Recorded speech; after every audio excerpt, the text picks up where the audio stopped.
Effect क्या करता है, अट्रैक्शन को क्या करता है बेटा, कम करता है, अट्रैक्शन को क्या करता है, कम करता है, ठीक है। तो यहाँ पर आप न्यूक्लियर अट्रैक्शन को भी ऐड कर सकते हैं। तो अगर तो न्यूक्लियर अट्रैक्शन कम होगी, in other way effective nuclear charge क्या हो जाएगा, कम हो जाएगा। ये बात बहुत इंपॉर्टेंट है, न्यूक्लियर चार्ज तो बढ़ता है लेकिन इफेक्टिव न्यूक्लियर चार्ज जो है वो कम हो जाता है due to shielding effect, due to increase in number of shells. Okay, तो ये बात आपने याद रखनी है। नेक्स्ट देखिए, अगर एटॉमिक साइज की बात करते हैं, न्यूक्लियर चार्ज जो इफेक्टिव न्यूक्लियर चार्ज है अगर वो कम हो गया तो इट मींस उसका साइज क्या हो जाएगा, लार्ज हो जाएगा, साइज क्या हो जाएगा बेटा, इंक्रीज हो जाएगा। तो मैंने अपवर्ड साइन शो कर दिया। अब यहाँ पर अगर एटॉमिक साइज का सर चार्ज साइज का समझ नहीं आया, एटॉमिक साइज का। देखो बेटे शेल पढ़े हैं ना, तो एटॉमिक साइज बढ़ रहा है, सिंपल अट्रैक्शन कम है क्योंकि इफेक्टिव न्यूक्लियर चार्ज कम है, तो इफेक्टिव कम होगा। मैं यहाँ लिख देता हूँ बेटा, उतनी ही अट्रैक्शन क्या होगी, कम होगी, ठीक है। बेसिकली इफेक्टिव न्यूक्लियर चार्ज उसकी अट्रैक्शन को रिप्रेजेंट करता है। Okay, what's the difference between effective nuclear charge and just nuclear charge?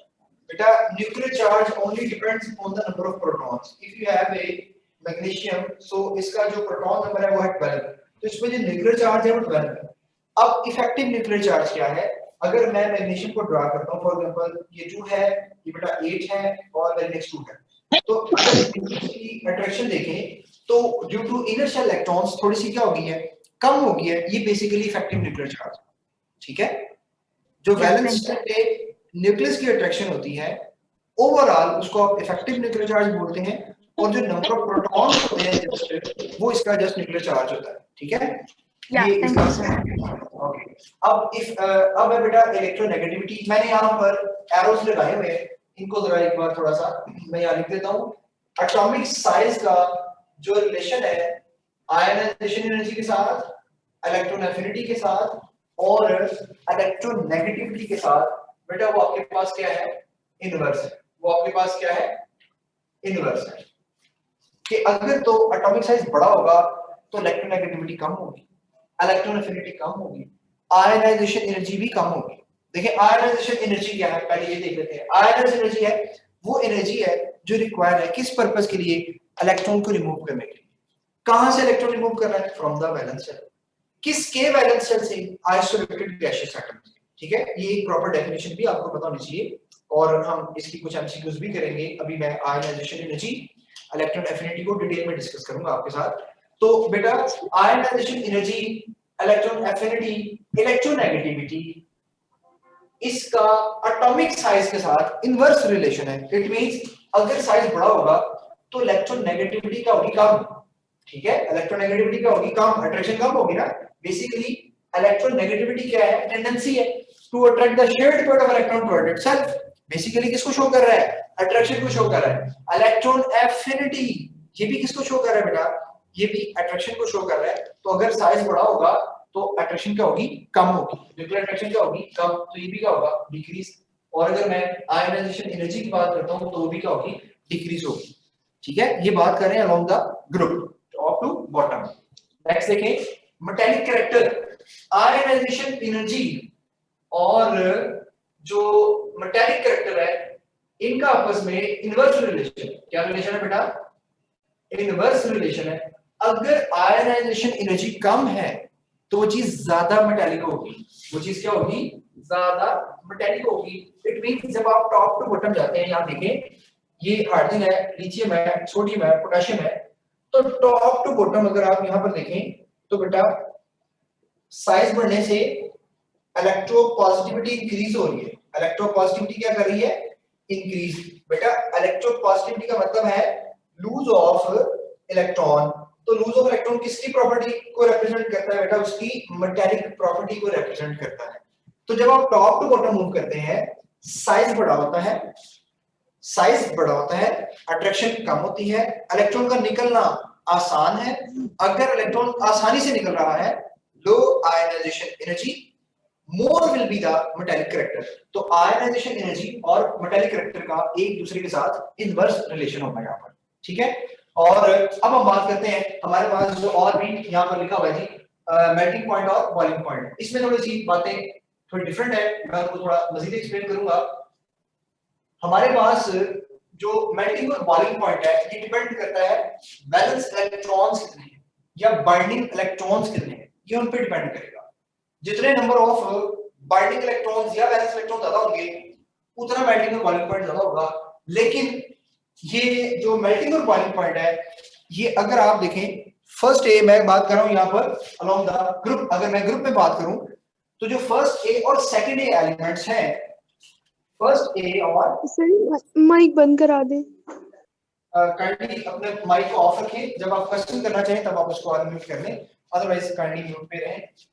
अच्छा बेटे देखें, अगर मेल्टिंग पॉइंट और बॉइलिंग पॉइंट की बात करता हूं along the group top to bottom, तो इसमें ट्रेंड सेम नहीं है, ट्रेंड में थोड़ी सी वेरिएशंस है।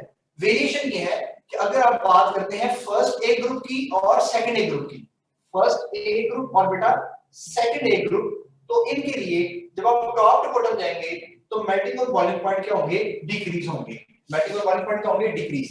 लेकिन बेटा अगर आप बात करते हैं 7A ग्रुप की जो कि नॉन पोलर है, कोवलेंट इन नेचर है, इनमें साइज का फैक्टर ज्यादा डोमिनेंट होता है।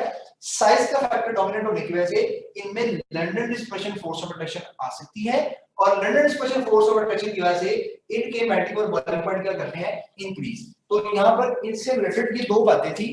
फर्स्ट ए और सेकंड ए के लिए डिफरेंट है, जबकि 7A के लिए क्या है बेटा, डिफरेंट ट्रेंड होगा। ठीक है, इसको मैंने इसलिए बॉक्स के अंदर मेंशन कर दिया। इसका अलोंग द पीरियड भी सेम ट्रेंड नहीं है, बल्कि वो मैं नेक्स्ट शेयर करूंगा आपके साथ कि पीरियड के अंदर वो क्या बिहेवियर शो करता है। Electrical conductivity, sir noble gases, जी बेटा नोबल गैसेस के केस में, नोबल गैसेस के उसमें भी केस यही कैसे तो उसमें भी इंक्रीज होगा। हाँ जी, क्योंकि देखिए मेरी बात सुनो, उनमें भी यही होगा। मैं यहाँ पर 8A भी मेंशन कर देता हूँ, 7A और 8A, ठीक है, 7A और 8। ओके बेटा, मुझे थोड़ा सा छोटा लिखना पड़ रहा है, काइंडली थोड़ा सा कंप्रोमाइज कीजिएगा। 7A और 8A इसको जरा क्लियर कर दें। इन दोनों में हमारे पास रीजन क्या है, रीजन है साइज बढ़ेगा, पोलराइजेबिलिटी बढ़ जाएगी, London dispersion forces of attraction बढ़ जाएंगी। ठीक है, अच्छा जी, अब आते हैं इलेक्ट्रिकल कंडक्टिविटी में।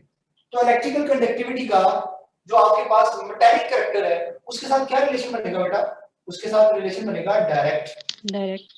ठीक है, जितना मेटालिक कैरेक्टर ज्यादा होगा उतनी इलेक्ट्रिकल कंडक्टिविटी ज्यादा होगी। इट मींस मेटालिक कैरेक्टर अगर इंक्रीज कर रहा है तो इलेक्ट्रिकल कंडक्टिविटी भी बेटा क्या करेगी, इंक्रीज करेगी मेटल्स के लिए फ्रॉम टॉप टू बॉटम। तो जब आप टॉप टू बॉटम मूव करते हैं तो इलेक्ट्रिकल कंडक्टिविटी बढ़ जाती है। ठीक है, ये एक मैंने आपके साथ ग्रुप के अंदर की बातें शेयर की हैं। हाँ जी बेटा। सर जो इलेक्ट्रोनेगेटिविटी है वो आइसोलेटेड एटम्स के लिए या पेयर्ड के लिए, क्योंकि वो तो उसमें तो पेयर्ड होता है। हाँ, उसके लिए आइसोलेट होना जरूरी नहीं है। इलेक्ट्रोनेगेटिविटी की बात करें तो वो कोई भी जी सर। एलिमेंट है, उसकी टेंडेंसी है कि वो इलेक्ट्रॉन पेयर को अपनी तरफ अट्रैक्ट कर रहा है, ये बेसिकली इसकी सर। टेंडेंसी है। जी सर ये मेल्टिंग और बॉइलिंग पॉइंट में आपने लंडन डिस्पर्शन फोर्सेस का क्या बताया था, मुझे रिपीट कर देगा। मैंने बोला बेटा जो आपके पास 7A और 8A ग्रुप के मेंबर्स हैं, अगर आप उनमें टॉप टू बॉटम आ रहे हैं तो उनमें साइज की बेस पर लंडन डिस्पर्शन फोर्स ज्यादा होगी तो उनके मेल्टिंग बॉइलिंग पॉइंट ज्यादा होंगे। लेकिन अगर आप यही बात फर्स्ट ए और सेकंड ए के लिए करते हैं तो उनमें टॉप टू बॉटम साइज बड़ा होता है, अट्रैक्शन कम होती है, London dispersion force of attraction act नहीं करती, सो दैट्स व्हाई उनके डिक्रीज होते हैं। तो मैंने 1 और 2 के लिए डिक्रीज लिखा, जबकि 7 और 8 के लिए मैंने इंक्रीज की टर्म यूज की। ओके, तो ये सारी बातें मैंने कहां पर की। सर ये इसी किस पे स्टैंड करता है सर? क्या बेटा, ईसी इलेक्ट्रिकल कंडक्टिविटी। ठीक है sir, thank you. Okay, next देखिए बेटा, अब हम सारी sir sir sir nuclear charge को एटॉमिक नंबर कह सकते हैं? इसको न्यूक्लियर चार्ज, उसको क्या कह रहे हैं? न्यूक्लियर चार्ज को हम लोग एटॉमिक नंबर कह सकते हैं? ठीक है, वही है ना, हाँ जी कह सकते हैं। ओके, नेक्स्ट चलते हैं थोड़ा सा। अब हम बात करते हैं सर एक पॉइंट क्लियर कर दें। जी बेटा बोलें।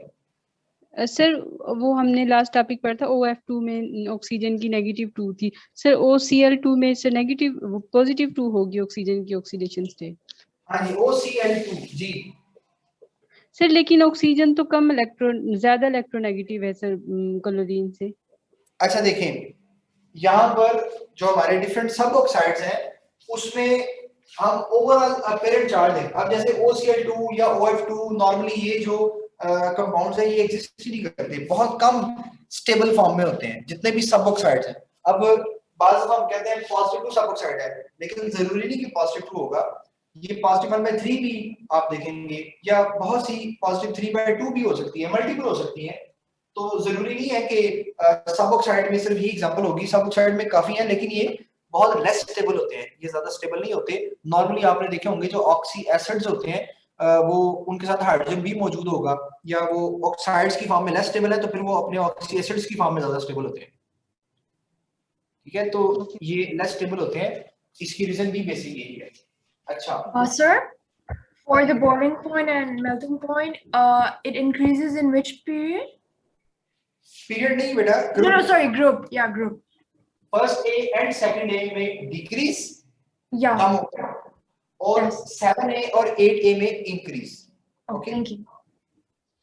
ओके, लेफ्ट टू राइट हम बात करते हैं, लेफ्ट टू राइट। ओके बेटे, अब हम काफी हद तक बातें सीख चुके हैं, तो अब हम इसको डिस्कस करते हैं। ओके, अगर आप पीरियड के अंदर डिस्कस करते हैं तो क्या होगा, एटॉमिक नंबर क्या होता है, इंक्रीज, न्यूक्लियर चार्ज भी क्या होता है, इंक्रीज, नंबर ऑफ शेल्स क्या रहते हैं, मैंने यहाँ पर डॉट लगा दी, इट मींस क्या रहेंगे, कांस्टेंट, क्या रहेंगे, कांस्टेंट। शील्डिंग इफेक्ट भी क्या रहेगा, कांस्टेंट। बेटा जब एक सेम पीरियड के अंदर मूव कर रहे हैं तो उसमें नंबर ऑफ शेल्स नहीं बढ़ रहे, पूरे पीरियड में देख लें तो अगर नंबर ऑफ शेल्स नहीं बढ़ रहे तो number of inner shell electrons भी नहीं बढ़ रहे, तो इसका मतलब शील्डिंग इफेक्ट भी क्या रहेगा, कांस्टेंट ही रहेगा। तो मैंने शील्डिंग इफेक्ट को भी कांस्टेंट रिप्रेजेंट किया। इफेक्टिव न्यूक्लियर चार्ज की बात करें तो इफेक्टिव न्यूक्लियर चार्ज तो इंक्रीज करेगा, और इसकी इंक्रीज करने से साइज क्या करेगा, डिक्रीज। अट्रैक्शन बढ़ गई ना, साइज डिक्रीज हो गया, साइज डिक्रीज है तो इलेक्ट्रोनेगेटिविटी भी बढ़ेगी, इलेक्ट्रॉन एफिनिटी भी, आयनाइजेशन एनर्जी भी, और अगर मेटालिक कैरेक्टर की बात करते हैं तो वो क्या हो जाएगी, डिक्रीज। अब मेटालिक कैरेक्टर अगर डिक्रीज हुआ तो इलेक्ट्रिकल कंडक्टिविटी भी डिक्रीज हो जाएगी। अब बात आ गई है बॉक्स की, जो आपके पास है मेल्टिंग और बॉइलिंग पॉइंट से रिलेटेड। मेल्टिंग और बॉइलिंग पॉइंट में नंबर ऑफ शेल्स और शील्डिंग इफेक्ट समझ नहीं आया पीरियड्स का। अभी मैं करता हूं एक्सप्लेन। आपके पास मेल्टिंग और बॉइलिंग पॉइंट में ये फर्स्ट ए से लेकर 4A तक इंक्रीज करता है, उसके बाद 8A तक क्या कर देगा, दोबारा डिक्रीज करना शुरू हो जाएगा। ठीक है, उसके बाद फर्दर पेयरिंग होना शुरू हो जाती है। तो ये फर्स्ट ए से 4A तक इंक्रीज होगा, उसके बाद डिक्रीज होगा, और ऊपर वाले बॉक्स में मैंने आपको बताया कि ये क्या करता है, फर्स्ट ए और सेकंड ए के लिए डिक्रीज होता है, जबकि 7A और 8A के लिए इंक्रीज होता है। ये बातें आपने याद रखनी है। आपने पूछा मुझे कि शील्डिंग इफेक्ट कांस्टेंट कैसे है, हमने एक पीरियड फॉर एग्जांपल लिथियम है, डिक्रीज कहाँ तक होता है, 4A से 4A से 8A तक ना एंड तक डिक्रीज होगा। ये अलोंग द पीरियड बात कर रहे हैं हम, ठीक है, अलोंग द पीरियड बात कर रहे हैं, ग्रुप में इसको मत लिखिएगा। लिथियम, बेरिलियम आ गया, फिर बोरोन आ गया, then carbon, then metal. For example मैं इसे डिस्कस कर लेता हूं। लिथियम बेटा पहले वाले में 2 है, दूसरे वाले में 1, पहले वाले में 2 है, दूसरे वाले में 2 है, 2 है और 3 है, 2 है और 4 है, 2 है और 5 है। तो देखो बेटे इनर शेल इलेक्ट्रॉन्स कितने हैं इसमें, पहले इनर शेल देखिए, 1 inner shell 1 inner shell 1 1 1 inner shell हर एक में क्या है, सेम है। ओके, सेम सही नंबर ऑफ शेल्स भी क्या है, सेम सेम। अब इनर शेल भी सेम है तो इनर शेल इलेक्ट्रॉन्स भी देखिए 2 2 2 2 और 2। तो अगर इनर शेल इलेक्ट्रॉन सेम है तो शील्डिंग इफेक्ट भी क्या होगा, सेम होगा। ओके सर सब शेल से फर्क नहीं पड़ता शील्डिंग इफेक्ट पर, किससे, सब शेल से सर? नहीं उसका इससे लिंक नहीं है। ओके, और सर OCl2 में पॉजिटिव ऑक्सीडेशन नंबर Cl के पास होगा ऑक्सीजन के, पॉजिटिव ऑक्सीजन ऑक्सीडेशन क्यों सर, ऑक्सीजन ज्यादा इलेक्ट्रोनेगेटिव नहीं है? मोर इलेक्ट्रोनेगेटिव है बेटे, लेकिन मैंने बोला कि ये नॉर्मली इस फॉर्म में एग्जिस्ट नहीं करते, ये फर्दर आगे वाटर के साथ रिएक्ट करके अपने किसी न किसी एसिड की फॉर्म में एग्जिस्ट करेंगे। ठीक है, ठीक सर। सर ये पीरियड का मेल्टिंग और बॉइलिंग पॉइंट के बारे में बता दें दोबारा। पीरियड का मेल्टिंग और बॉइलिंग पॉइंट मैंने कहा बेटा 1a से लेकर 4a तक इंक्रीज करेगा, उसके बाद डिक्रीज करता है। ठीक है, इसमें बहुत कॉमन क्वेश्चन पूछता है कि जो सेकंड ए वाला है उसका ज्यादा होता है फर्स्ट ए से, तो उसकी रीजन क्या है कि सेकंड ए में 2 बाइंडिंग इलेक्ट्रॉन्स है। 4a का ज्यादा इसलिए होता है कि ये आपके पास नॉर्मली जायंट मॉलिक्यूल्स की फॉर्म में होते हैं। किसकी फॉर्म में होते हैं? जायंट मॉलिक्यूल्स की, जैसे कार्बन है। उसके बाद फिर फर्दर पेयरिंग होना शुरू हो जाती है और ये 8a तक अगर आप आए तो देखें तो नॉर्मली जो 4 से आगे चले 5 6 7 ये आपके पास नॉन मेटल्स हैं, कोवैलेंट इन नेचर होते हैं और कोवैलेंट इन नेचर होने की वजह से उनके मेल्टिंग और बॉइलिंग पॉइंट कंपैरेटिवली 1 2 3 4 से कम होते हैं। 1 2 का क्या बेटे? सेकंड ए का क्या बताया सर आपने? सेकंड ए का ज्यादा होता है ना, सेकंड ए का ज्यादा होता है फर्स्ट ए से। ठीक है, 2 इलेक्ट्रॉन होते हैं उसके पास। ये सर आपने बाइंडिंग इलेक्ट्रॉन्स 2 होंगे ना, जितने जितने बाइंडिंग इलेक्ट्रॉन ज्यादा होंगे उतना मेल्टिंग और बॉइलिंग पॉइंट भी ज्यादा होगा। ठीक है जी।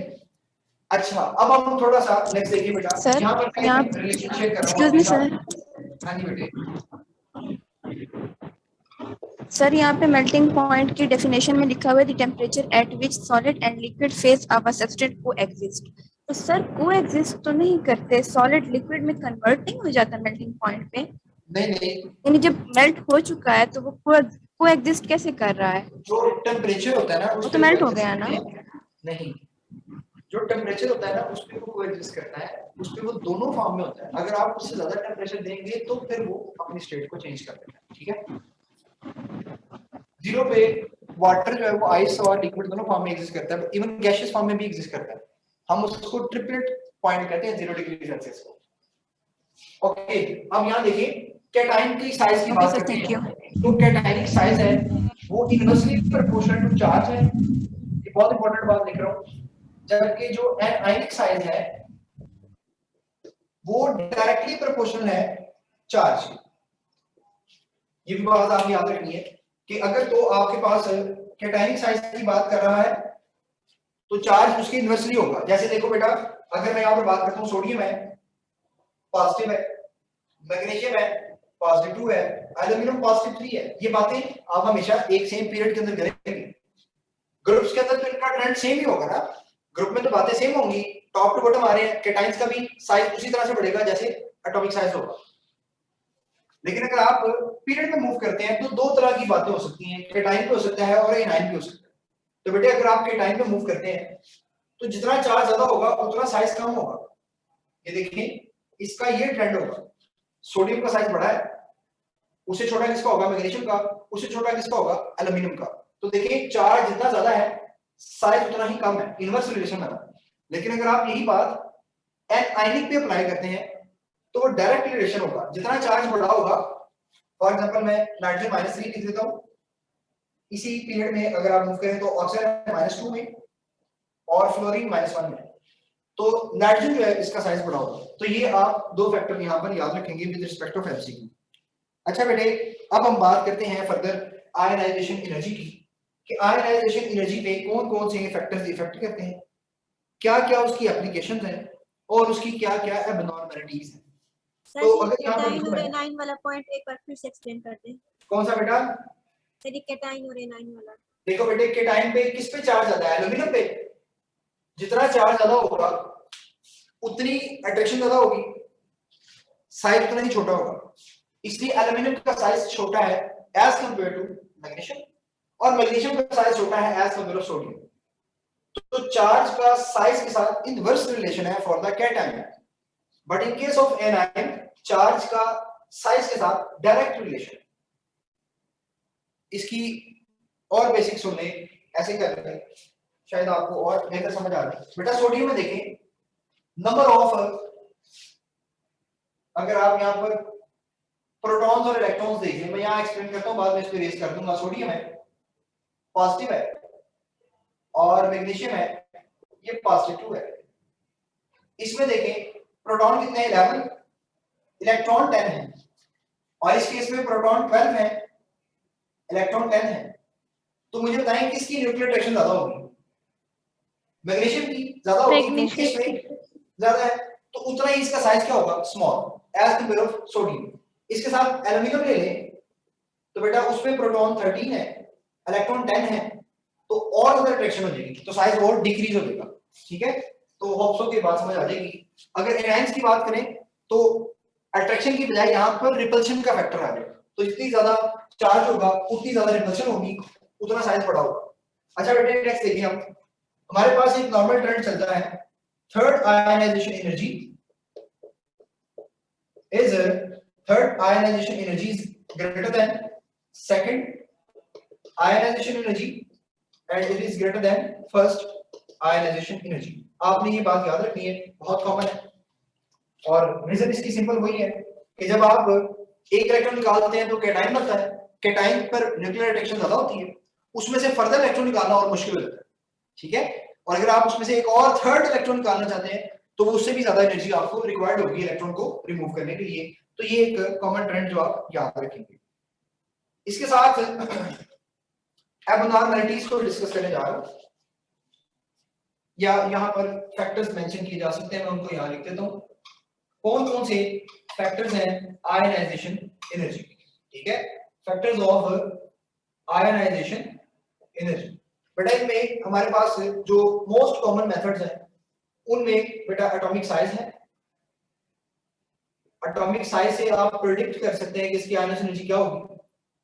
इसमें बेटा न्यूक्लियर चार्ज की ऑप्शन है, मैं इसको इफेक्टिव न्यूक्लियर चार्ज लिख देता हूं जी, effective nuclear charge ENC, effective nuclear charge. और यहां पर मैं लिख सकता हूं बेटा shielding effect SE, shielding effect होगा। और नेचर ऑफ ऑर्बिटल्स जिसमें मैं बेटा S, P और D एंड F लिख देता हूं, क्योंकि S न्यूक्लियस के बहुत करीब होता है तो इसलिए इसकी आयनाइजेशन एनर्जी ज्यादा होगी एज कम्पेयर P की ज्यादा होगी D से और उसकी ज्यादा होगी F से। इनसे रिलेटेड मैं MCQs भी आपके साथ शेयर करूंगा, तो फिर आपको ज्यादा बेहतर समझ आ जाएगा। इसके बाद अगर हम बात करें फर्दर तो इन फैक्टर्स के बाद इनकी कुछ एप्लीकेशंस हैं कि आप इसे क्या क्या प्रेडिक्ट कर सकते हैं, लेकिन साथ ही अगर आप देखें एबनॉर्मलिटीज अगर कर लें वो ज्यादा बेहतर हो जाएगा। साथ ही एबनॉर्मलिटीज कौन कौन सी हो सकती हैं, किस किस ग्रुप में एबनॉर्मलिटी है आयनाइजेशन एनर्जी के केस में। तो बेटा इसमें हमारे पास जो सेकंड ए है इसकी आयनाइजेशन एनर्जी थर्ड ए से ज्यादा है। उसकी रीजन ये फोर्थ वाला फैक्टर है बेटा, क्योंकि जो सेकंड ए ग्रुप है इसकी कॉन्फ़िगरेशन क्या होगी NS2 और थर्ड ए की क्या होगी बेटा NP1। तो S वाले में से इलेक्ट्रॉन निकालना मुश्किल होगा एज कंपेयर ऑफ P, ये बात यहां पर लिखी हुई। और हमेशा ये एडजेसेंट में कंपैरिजन होता है, इस सेकंड ए का 5 वाले के साथ या 6 वाले के साथ कंपैरिजन नहीं बनता, तो एडजेसेंट वाले के साथ बनेगा। एक तो एबनॉर्मलिटी ये है, इसकी बेस पर बहुत सी एग्जांपल्स हैं। जी बेटा तो आपने किसकी बेस पे कहा है कि एस से निकालना मुश्किल है, कि वो नोबल कैसे अटेन कर लेगा? नो बेटे एस न्यूक्लियस के करीब होता है एज कंपेयर ऑफ P। ठीक है, ओके ओके, S स्फेरिकल है, P डबल शेप है, तो इसमें हम ये वाला फैक्टर डिस्कस करते हैं। अच्छा इसमें देखिए ब्रिलियम है तो उसकी ज्यादा है बोरोन से, हालांकि जो नॉर्मल ट्रेंड हमने पढ़ा वो क्या पढ़ा कि when we move from left to right ionization energy increases, left right पढ़ते हैं बोरोन का ज्यादा होना चाहिए, लेकिन एबनॉर्मलिटी क्या है ब्रिलियम का ज्यादा है। इसकी और एग्जांपल भी आप कोड कर सकते हैं बेटा कि मैग्नीशियम का ज्यादा होगा किसे कैल्शियम से, कर सकते हैं क्योंकि सॉरी मैग्नीशियम का ज्यादा होगा किसे भी एल्यूमिनियम से। ओके अब नेक्स्ट चलें, ये तो सेकंड ए और थर्ड ए की आ गई। इसी तरह से एबनॉर्मलिटी है बहुत ही कॉमन, 5A का ज्यादा होता है 6A से। इसकी क्या रीजन है, 5A बेसिकली NP3 है और जबकि जो 6A है वो आपके पास NP4 है। इसकी क्या रीजन है बेटा, अगर आप NP3 को देखें तो ये बेसिकली हाफ फिल्ड होता है। ये क्या होता है आपके पास हाफ फिल्ड होता है, और हाफ फिल्ड जो होता है वो क्या होता है मोर स्टेबल होता है। हाफ फिल्ड क्या होता है बेटे मोर स्टेबल होता है, तो इसलिए 5A में से इलेक्ट्रॉन निकालना मुश्किल होगा। तो 5A की आयनाइजेशन एनर्जी ज्यादा होगी एज कंपेयर ऑफ 6a। ठीक है, ये आपके पास क्या है, हाफ फील्ड। ओके, नेक्स्ट चलते हैं। एक और जो इसकी अबनॉर्मलिटी है वो है बेटा आपके पास 8a, यानी अगर आप 8a की बात कर लें, सॉरी वो अबनॉर्मलिटी में नहीं आएगा, वो सबसे ज्यादा जो आयनाइजेशन एनर्जी होगी वो किसकी होगी, नोबल गैसेस की होगी। ठीक है सर आपने हाफ फील्ड वाला क्या पॉइंट बताया है? बेटा कि वो- np3 p में कितने इलेक्ट्रॉन है, 3 जी। 1 2 3 px py pz होते हैं।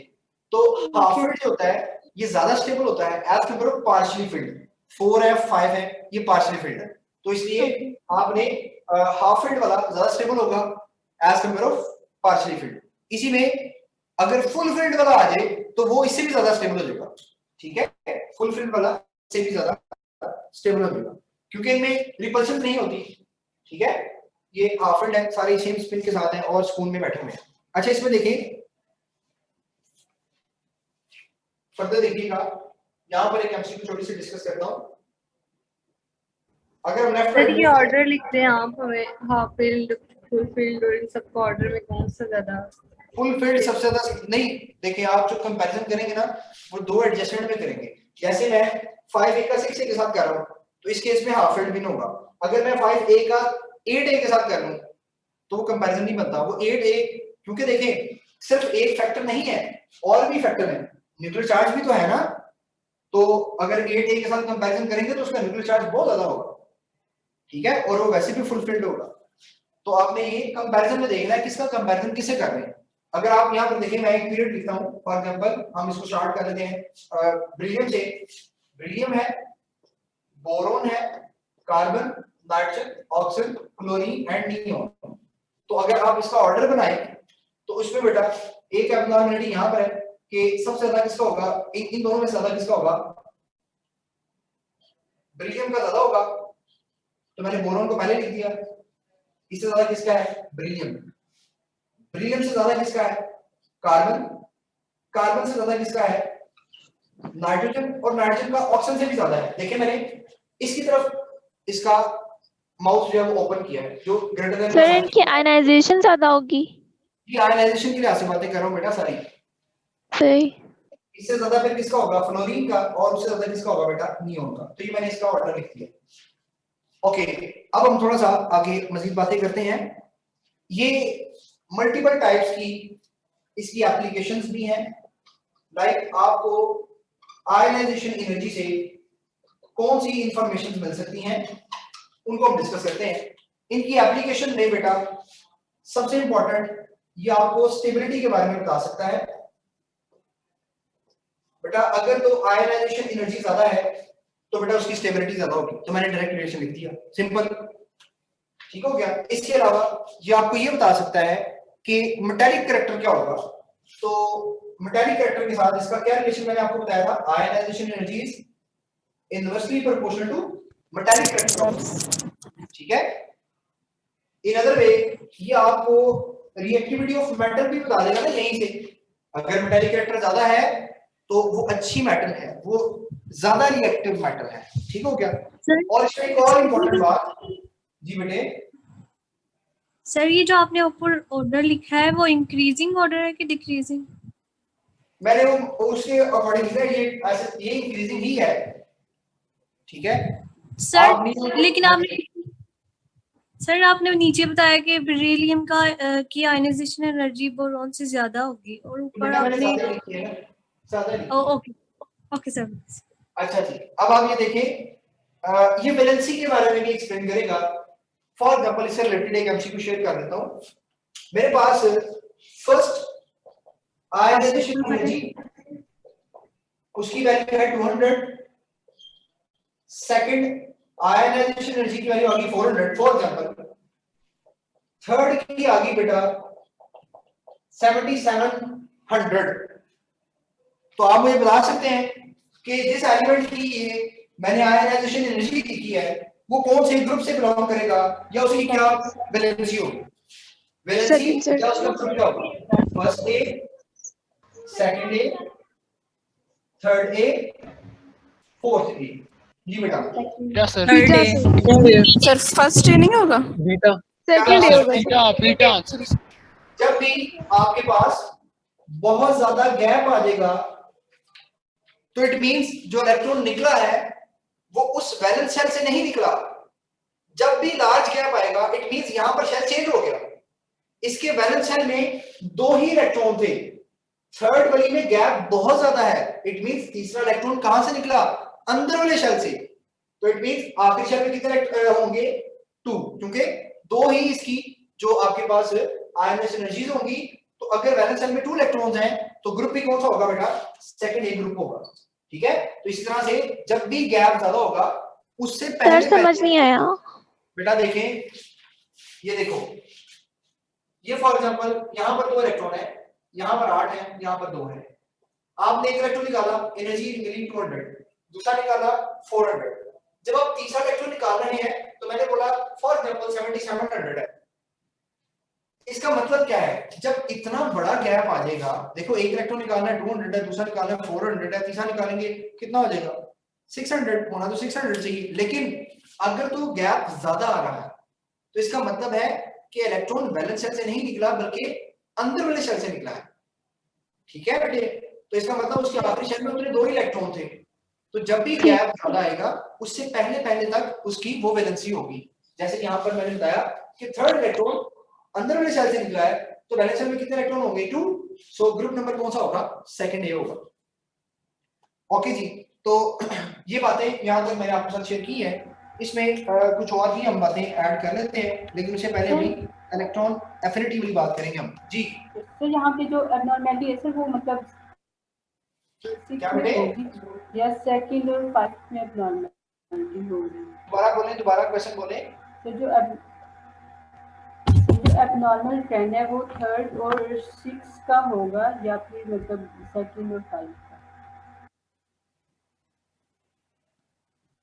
अच्छा ठीक है, मुझे क्वेश्चन समझ आ गया। ये एमसीक्यू है, 3rd और 6 का एबनॉर्मल बिहेवियर होता है। ठीक है, वो कम शो करता है। ओके सर मतलब कि लेकिन 2nd और 5 का होना चाहिए ना, वो मतलब कम है और उनकी वजह से एबनॉर्मलिटी हो रही है। आपकी बात बहुत कम आ रही है, दोबारा ऊंचा बोलें। सर मैं कह रही हूँ कि मतलब एबनॉर्मल 2nd और 5 का होना चाहिए क्योंकि एबनॉर्मलिटी तो यहाँ पे स्टेबल हो जाती है। एबनॉर्मलिटी तो पी में आ रही है ना, एबनॉर्मलिटी इनकी हाफ फील्ड होने में आ रही है। जनरल ट्रेंड से कौन हट रहा है? जनरल ट्रेंड से 3rd ए वाला और 6 ए वाला हट रहा है, तो इनकी एबनॉर्मलिटी है। ठीक है बेटे? ओके, एक और बच्चा क्वेश्चन कर रहा था, जल्दी बेटा क्वेश्चन करना है। वी हैव सेकंड वाला पॉइंट क्या लिखा है आपने? दोबारा बोलने बेटा, कहां पर सेकंड वाला पॉइंट?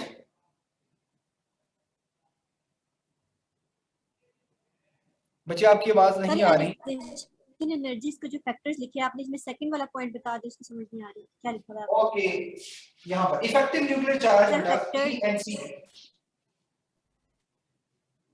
जी बोले सर, ये सेकंड वाला कौन सा है? ENC इफेक्टिव समझ नहीं आ रही। Effective nuclear charge. ओके बच्चे, अब हम थोड़ा सा एक और एमसीक्यू देख लें। अगर आप नाइट्रोजन को देखें, 7 है, 1s2 2s2 2px 2py 2pz 1 1 1 half field है ना। इसके साथ ऑक्सीजन को देख लें, 1s2 2s2 2px 2py 2pz जी 1 1 और यहाँ पर कितने हो गए? 2। ये क्या है? Half field. तो नाइट्रोजन का ज्यादा होता है किससे? ऑक्सीजन से। ठीक है, इस तरह के और बहुत क्वेश्चंस आ सकते हैं। ठीक है बेटे, अगर मैं आपसे पूछूं, मुझे बताएं, मैंने लिखा नाइट्रोजन और मैंने लिख दिया O पॉजिटिव, बताएं किसका ज्यादा होगा? आयनाइजेशन एनर्जी किसकी ज्यादा होगी? O positive. समझ आ गई बातें? तो आपने फिर इलेक्ट्रॉनिक कॉन्फ़िगरेशन ड्रा करनी है, तो दोनों की इलेक्ट्रॉनिक कॉन्फ़िगरेशन तो सेम होगी, तो फिर इफेक्टिव न्यूक्लियर चार्ज देख लेना है। बात समझ आ गई आपको? फिर आप न्यूक्लियर चार्ज के फैक्टर पे चले जाएंगे। तो इस तरह से ये बातें आपको हेल्प करेंगी जब आप इसकी प्रैक्टिस करेंगे। मैं आपके साथ इसकी प्रैक्टिस एमसीक्यूज भी शेयर करूंगा। तो अभी हम थोड़ा सा आगे चल रहे हैं इलेक्ट्रॉन एफिनिटी के लिहाज से। जी इलेक्ट्रॉन एफिनिटी, तो बेटे इलेक्ट्रॉन एफिनिटी अगर हम उसकी बात करें, इलेक्ट्रॉन एफिनिटी की बात करें, तो उसकी जो फर्स्ट इलेक्ट्रॉन एफिनिटी होती है वो हमेशा ही नेगेटिव होती है, लेकिन जो सेकंड है वो आपके पास पॉजिटिव होती है। और इसकी रीजन भी आपको पता है कि जब आप सेकंड इलेक्ट्रॉन ऐड करना चाहते हैं तो इलेक्ट्रॉन्स की रिपल्शंस होती हैं और उन रिपल्शंस की वजह से आपको एनर्जी रिक्वायर होती है उस इलेक्ट्रॉन को गेन करवाने के लिए। ठीक हो गया बेटे? अब इसमें भी कुछ एबनॉर्मलिटीज हैं, हम उनको डिस्कस कर लेते हैं। अलोंग द पीरियड भी है, अलोंग द ग्रुप भी है। ठीक है बेटे? अगर आप अलोंग द ग्रुप बात करते हैं तो ये फ्लोरीन है, फिर क्लोरीन, ब्रोमीन और आयोडीन। सर ये फर्स्ट और सेकंड जो आपने लिखा है ये क्या है? फर्स्ट इलेक्ट्रॉन एफिनिटी नेगेटिव होती है, सेकंड इलेक्ट्रॉन एफिनिटी पॉजिटिव होती है। ठीक है? ठीक। ओके, ये मैं लिख देता हूं कि इलेक्ट्रॉन एफिनिटी की बात कर रहे हैं।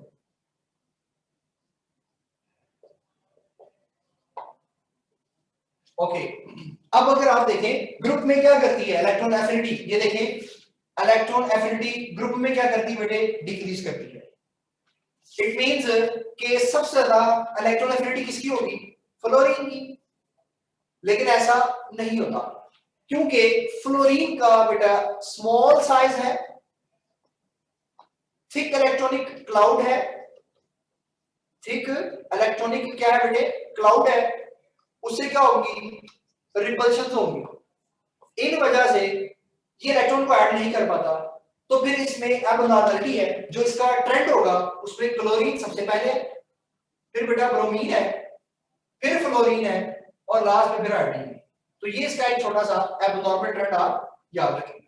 ये अलोंग द ग्रुप थी। अगर आप अलोंग द पीरियड बात करते हैं तो बेटे इलेक्ट्रॉन को ऐड कर रहे हैं, इलेक्ट्रॉन को ऐड कर रहे हैं। इलेक्ट्रॉन ऐड कब होगा या रिमूव कब होगा? बेटा इलेक्ट्रॉन ऐड और रिमूव उसी वक्त होता है कि वो अपने आप को स्टेबल करना चाहता है, अपने आप को स्टेबल करना चाहता है। अब स्टेबल कैसे करेगा? उसमें अब नॉर्मलिटीज आती हैं। जैसे electron affinity left right increase करती है, लेफ्ट राइट क्या करती है? इंक्रीज करती है। तो बेटे इसमें जो सेकंड ए ग्रुप है, इसमें जो सेकंड ए ग्रुप है ये लेस इलेक्ट्रोनेगेटिविटी शो करता है। क्यों? सेकंड ए में क्या है? सेकंड ए में क्या है? आपके पास दो इलेक्ट्रॉन है इसके अंदर, तो इससे ज्यादा इलेक्ट्रॉन एफिनिटी जो है वो किसकी है? 1a वाले की। किसकी है बेटे? 1a की। उसकी रीजन क्या है? मैं यहां लिख रहा हूं बेटे, जो आपके पास 1a वाला है ये है NS1, जबकि 2 वाला है NS2। बच्चे उसके s में 2 इलेक्ट्रॉन्स हैं, वो एक अगर इलेक्ट्रॉन गेन करेगा तो वो तो p में चला जाएगा।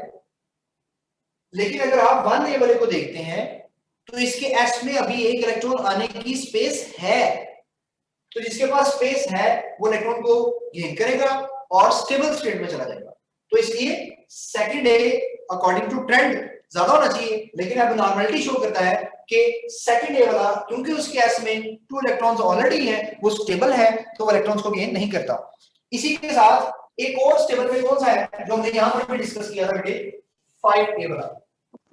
सर आपने वन ग्रुप की बात की है, 1a वाले ग्रुप की, कि वो स्टेबल होते हैं। स्टेबल होते हैं जी, क्योंकि देखिए s में कितने इलेक्ट्रॉन आ सकते हैं मैक्सिमम? सर एक और आएगा तो p में चला जाएगा ना, NS2 में जब आएगा तो p में जाएगा ना, तो कौन ज्यादा स्टेबल है या कौन ज्यादा एनर्जी रखता है? वो s वाला है। ठीक है बेटे? अच्छा जी, अब अगर आप यहाँ पर एक और चीज देखें, मैंने यहाँ पर लिखा है जी 5a, तो 5a की ज्यादा होनी चाहिए, लेकिन 5a से ज्यादा किसकी होती है? 4a की। ओके ठीक है जी, उसकी क्या रीजन है वो भी हम यहां पर मेंशन कर देते हैं। ओके यहां पर देखो 5a में देखें NP3 है और इसमें क्या है? NP2 है। अब ये देखो बच्चे, जब ये इलेक्ट्रॉन ऐड करेगा तो क्या बनेगा? NP3, और ये इलेक्ट्रॉन ऐड करके क्या बनेगा? NP4। तो क्या NP3 चाहेगा कि इलेक्ट्रॉन लेकर पार्शियली फिल्ड हो जाए? ऐसा नहीं होगा। ठीक है, तो ये फिर लेस इलेक्ट्रॉन एफिनिटी शो करेगा, ये लेस इलेक्ट्रॉन के लिए अट्रैक्शन को कम शो करेगा, क्योंकि वो ऑलरेडी हाफ फिल्ड फॉर्म में है, ऑलरेडी स्टेबल फॉर्म में है। ठीक है, तो इससे ज्यादा किसकी होगी? 4a की, जो कि आपके पास पार्शियली फिल्ड है, वो इलेक्ट्रॉन गेन करने के बाद क्या हो जाएगा? स्टेबल हो जाएगा। ठीक हो गया। और इसके बाद एक है आपके पास जो नोबल गैसेस है, अगर आप उनकी बात करें 8A, तो बेटा ये आपके पास सबसे लेस इलेक्ट्रॉन एफिनिटी शो करते हैं।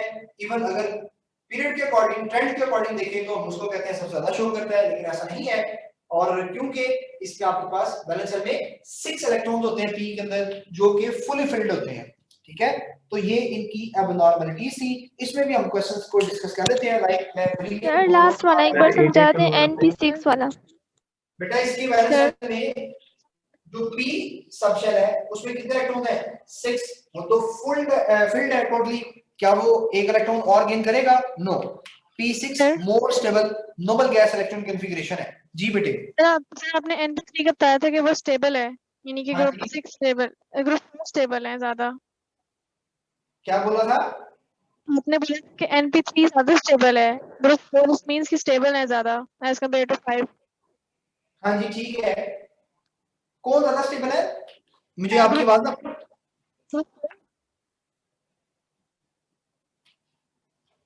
आवाज नहीं है बेटे, आपकी आवाज नहीं आ रही। था ना कि ग्रुप स्टेबल होता है as compare to group 5।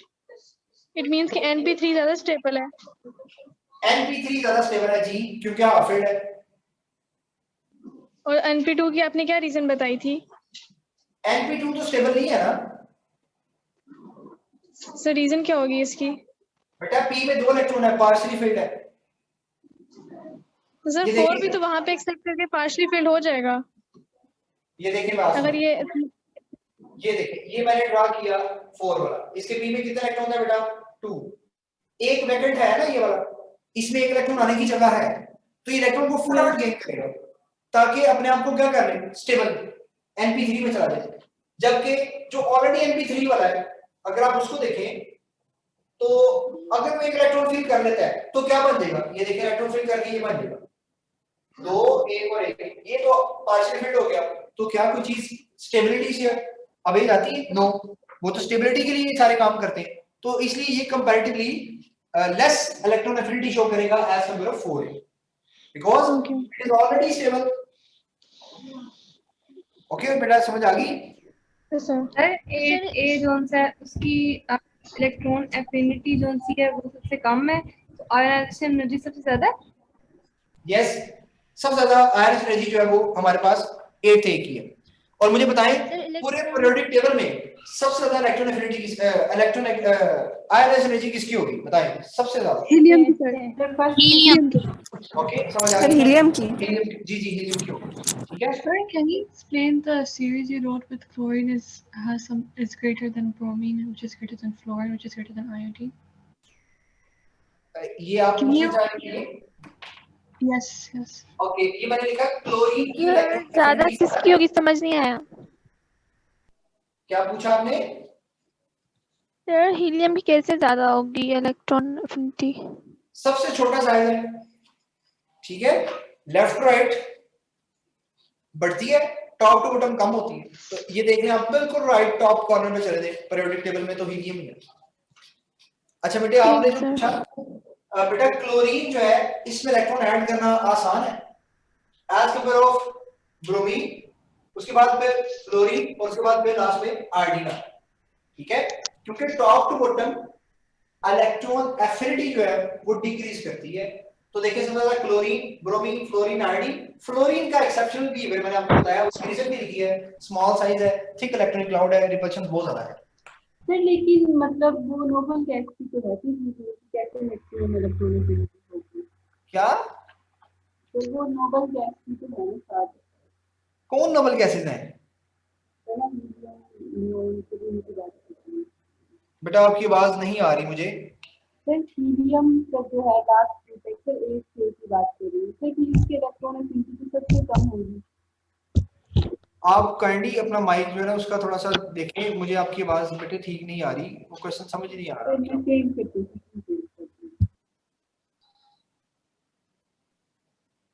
Okay बेटे, अब यहाँ देखें जी, सारा बेटे करें क्वेश्चन। सर इलेक्ट्रॉन एफिनिटी और स्टेबिलिटी का इनवर्स रिलेशन होगा फिर? इलेक्ट्रॉन एफिनिटी और स्टेबिलिटी का इनवर्स? नहीं नहीं बेटे, इलेक्ट्रॉन एफिनिटी का स्टेबिलिटी से ऐसे रिलेशन आप नहीं बनाएंगे। बेसिकली इलेक्ट्रॉन ऐड करना भी स्टेबिलिटी की निशानी है ना जी। ठीक है। फ्लोरीन एक इलेक्ट्रॉन ऐड करता है क्यों? ताकि वो स्टेबल हो जाए, नोबल गैस इलेक्ट्रॉन कॉन्फ़िगरेशन ले ले, तो इसका स्टेबिलिटी से ऐसे रिलेशन नहीं बनाएंगे। ब्रिलियम, ये जरा देखिए, ब्रिलियम है, बोरॉन है, कार्बन है और नाइट्रोजन है, ये चार ऑप्शन है, ए बी सी और डी। ओके, अब आप मुझे बताएं इनमें सबसे ज्यादा इलेक्ट्रॉन एफिनिटी किसकी होगी मैक्सिमम? बेरिलियम की सर, नाइट्रोजन की। इलेक्ट्रॉन एफिनिटी मैक्सिमम किसकी होगी? नाइट्रो कार्बन की। कार्बन की इसकी ज्यादा नहीं होगी, ये तो एटॉमिक नंबर इसका 6 होता है। ओके ठीक है, ये हो जाएगा आपके पास 7, तो कौन सा करेक्ट ऑप्शन हो गया? कार्बन। कार्बन की क्या होगी फिर यहाँ पर? Maximum electron affinity. और मिनिमम किसकी होगी? बोरॉन। बेरिलियम की सर। बेरिलियम की होगी ना, S2 में आ जाएगा ना। यस सर, इसकी हाँ जी ठीक है। ओके सर कैसे ये मैम मिनिमम और मैक्सिमम सर समझ नहीं आई, कैसे कार्बन की ज्यादा हुई है? कार्बन का 6 है, ये देखिए ये वाला मैंने केस लिखा है, चौथा ग्रुप है ना। जी सर। चौथे जी ग्रुप की सर। 5 से ज्यादा होती है, तो कार्बन की नाइट्रोजन से ज्यादा होगी, ठीक है। और इधर देख लीजिए, मैंने बनाया बेरिलियम है, S2 है, जी तो सर। इसमें इलेक्ट्रॉन ऐड करना मुश्किल है। सर चारों ऑप्शन में देखेंगे ना हम, तो मतलब नाइट्रोजन कार्बन को देख रहे हैं। हाँ ओवरऑल देख लें। सर नाइट्रोजन की मिनिमम नहीं होगी? नहीं, sp तो है ना बेटे, sp से भी ज्यादा स्टेबल हो जाएगा, ठीक है। सर ये सारे इलेक्ट्रॉन एफिनिटी फर्स्ट सेकंड या फिर सिर्फ फर्स्ट के लिए? फर्स्ट के लिए देख रहे हैं, फर्स्ट के लिए देख रहे हैं। सेकंड वाली आपने बात की है, तो सेकंड वाले से रिलेटेड मुझे आंसर करें। मैं यहां पर लिखता हूं, आपने बताया सेकंड इलेक्ट्रॉन एफिनिटी, हाँ जी, सेकंड इलेक्ट्रॉन एफिनिटी कर लें या सेकंड आयनाइजेशन एनर्जी कर लें, मैक्सिमम किसके लिए होगी? मेरे पास सर मगर जो बुक पे टेबल बना हुआ है उसके हिसाब से तो नाइट्रोजन की कम होगी। बुक पे जो पेज नंबर 159 पे टेबल है। बेरिलियम और अगर आप बेरिलियम का, मैं बाय द वे इसको देख रहा हूं, फर्स्ट ए और सेकंड ए को देखें और इसमें देखें कार्बन और नाइट्रोजन को देखें। नाइट्रोजन की तो उसने शो ही नहीं की होगी सर, वैसे भी लेफ्ट टू राइट तो इंक्रीज होती है ना, तो फिर बेरिलियम की कम होगी। यस, नाइट्रोजन की ज्यादा होगी। ज्यादा होगी। अच्छा ये देखें NS2NP3 और NS2 NP5 NS2 NP4 और NS2 NP1, जी बताएं। NS2NP1 सर, NS2NP1 चार सर। डेल्टा ऑप्शन ग्रुप 1 वालों की ज्यादा होगी सेकंड। किसकी सेकंड आयनाइजेशन एनर्जी जो है वो ज्यादा होगी? सर अल्फा की। डेल्टा की। सर सर ऑप्शन सी और डी दोनों की होगी। फील्ड है ना। सर सी और डी दोनों की होगी सर, जो NP4 लिखा है। इसमें जो करेक्ट ऑप्शन है बेटा वो 4 ही है, ठीक है। क्योंकि जब आप एक इलेक्ट्रॉन निकालेंगे तो बहुत ज्यादा सर अगर फर्स्ट देखी जाए तो NP1 से जब एक इलेक्ट्रॉन रिमूव हो जाएगा तो NS में बच जाएंगे इलेक्ट्रॉन, तो उस लिहाज से अगर न्यूक्लियर चार्ज P का ज्यादा होगा, ठीक है। मैंने कहा हमेशा कंपैरिजन एडजेसेंट के साथ बनेगा। अब आप कंपैरिजन NS2 का NP3 के साथ कर रहे हैं तो गलत है, ठीक है। तो सेकंड इलेक्ट्रॉन निकालना है, पहले एक एक इलेक्ट्रॉन निकालें, फिर कॉन्फ़िगरेशन ड्रा करें, फिर देख लें, आपको आइडिया हो जाएगा। जी समैया बेटा। सर लेकिन जो ऑप्शन डी है NS2NP1 में सर पी में भी तो एक चला जाएगा सर, फिर क्या रीजन NS2 ही बताया ये? बचेगा सर, वो भी फुल फील्ड है। NS2 है ना, ठीक है, और यहाँ पर NP3 है, तो बेटा बहुत गैप है, 3 एलिमेंट्स का गैप नहीं छोड़ना। मैंने कहा हमेशा कंपैरिजन एडजेसेंट का होगा। आप 5A का 7A से कंपैरिजन ना करें, ना ही 8A से करें। फ्लोरीन का ज्यादा होता है 5A की निस्बत, ठीक है। सर लेकिन अभी तो हम कोई कंपैरिजन नहीं करे सर, कोई एलिमेंट है भी नहीं हमारे पास जिससे हम एलिमेंट। चारों ऑप्शंस में देखें कंपैरिजन है, सर ठीक है। और सर सर, ये हीलियम आपने की correct कौन सी इलेक्ट्रॉन दी? Affinity NP4? मैक्सिमम होगी या आयनाइजेशन एनर्जी? क्या सर हीलियम के लिए सर आपने क्या बताया, मैक्सिमम आयनाइजेशन आयनाइजेशन एनर्जी होगी? एनर्जी सबसे ज्यादा हीलियम की होती है पूरे पीरियोडिक टेबल में, सर और सर सबसे कम और सर सर स्टेटमेंट का ये मतलब है कि सेकंड इलेक्ट्रॉन निकालना किसमें से मुश्किल है, यही है ना? हाँ बिल्कुल यही है। मैक्सिमम सेकंड आयनाइजेशन एनर्जी पूछिए, इसको ऐसे कर लें, मैक्सिमम सर सेकंड जी सर मैक्सिमम सर, इलेक्ट्रॉन ये जो एफिनिटी आपने किसकी ऑप्शन होती है चूज सबसे किया वो ज्यादा? NP4 है। आप लोगों का आज माइक को पता नहीं क्या हो गया, मुझे सर, ये जो आवाज आपने ऑप्शन चूज किया है वो NP4 वाली है।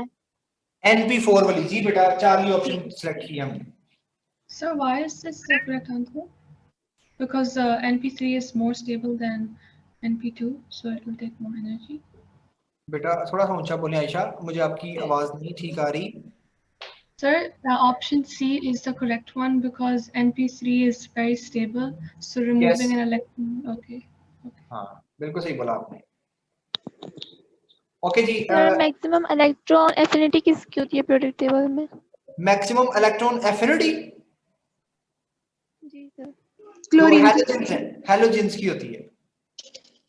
सर एलएमएस पे कार्बन लिखवाया हुआ था। हाँ क्लोरीन की होती है सर, वो क्लोरीन लिखा है। हाँ क्लोरीन है, हैलोजेंस की होगी ना। नोबल हमने यहाँ पर देखो खुद ही तो बता दिया कि जो नोबल गैसेस हैं इनमें इलेक्ट्रॉन ऐड करना बहुत मुश्किल है, इनकी एफिनिटी कम होगी, ठीक है, तो हैलोजेंस की ज्यादा होगी। और हैलोजेंस में किसकी ज्यादा ऑप्शन होगी ए क्यों नहीं हो सकता? इसमें? क्योंकि वो NP3 है तो वो ज्यादा स्टेबल नहीं होगा। क्या मैंने सेकंड इलेक्ट्रॉन निकालने को कहा है, जब आप इसमें से एक इलेक्ट्रॉन निकालेंगे अच्छा, तो ठीक कितना है, हो जाएगा? NP2, फिर सेकंड निकालेंगे तो और होगा। ओके सर इलेक्ट्रोलिसिस में इंडस्ट्रियल इंपॉर्टेंस याद करना। जी, इंडस्ट्रियल इंपॉर्टेंस जो है उसमें आप उसको रीड लाजमी कीजिएगा कि कौन कौन सा सेल किस किस के लिए यूज हो रहा है, ठीक है, वो भी आप एक बार उसको लाजमी करेंगे। और सर एंथैल्पी चेंज का मतलब सिर्फ साइन चेंज करना है? हाँ, एंथैल्पी चेंज या ऑक्सीडेशन रिडक्शन वाले में? नहीं सर, एंथैल्पी की बात करें कि एक क्वेश्चन था जिसमें हाइड्रेशन वाटर फॉर्मेशन थी, तो उसमें कहा गया था कि एंथैल्पी चेंज करने का बोला था, बट जो वैल्यू थी वो सेम थी बट विद अपोजिट साइन, तो उसमें सिर्फ साइन चेंज करते हैं।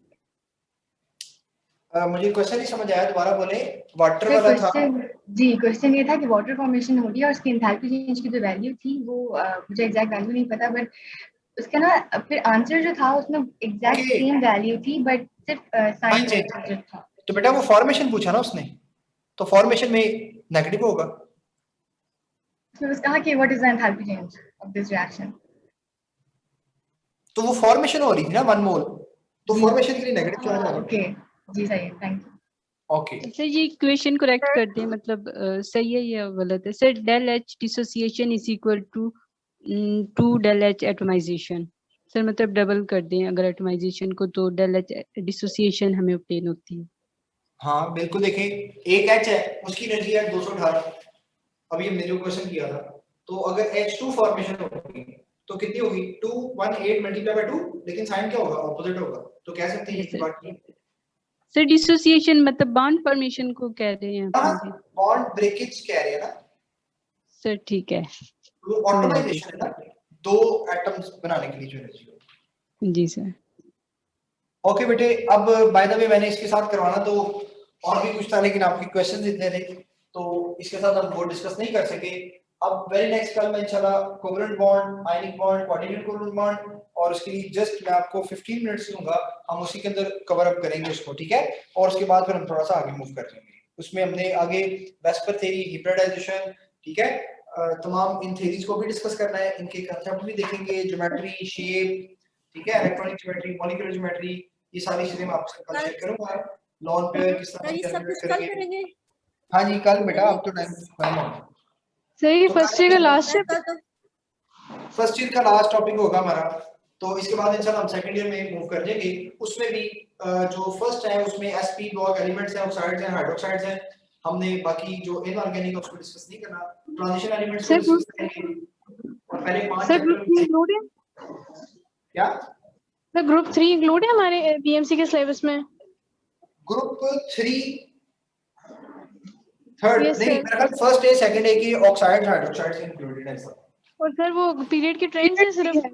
हाँ जी वो ट्रेंड यही है जो मैंने आपको करवा दी। ओके बाकी हाइड्रोक्साइड्स वगैरह के होंगे वो मैं आपके साथ शेयर कर दूंगा, उसमें प्रॉब्लम नहीं है। तो अब इंशाल्लाह कल यहीं से आगे कंटिन्यू करेंगे। टिल देन आप अपना ख्याल रखिएगा, तो हमें याद रखिएगा। अल्लाह हाफिज़, अस्सलाम वालेकुम।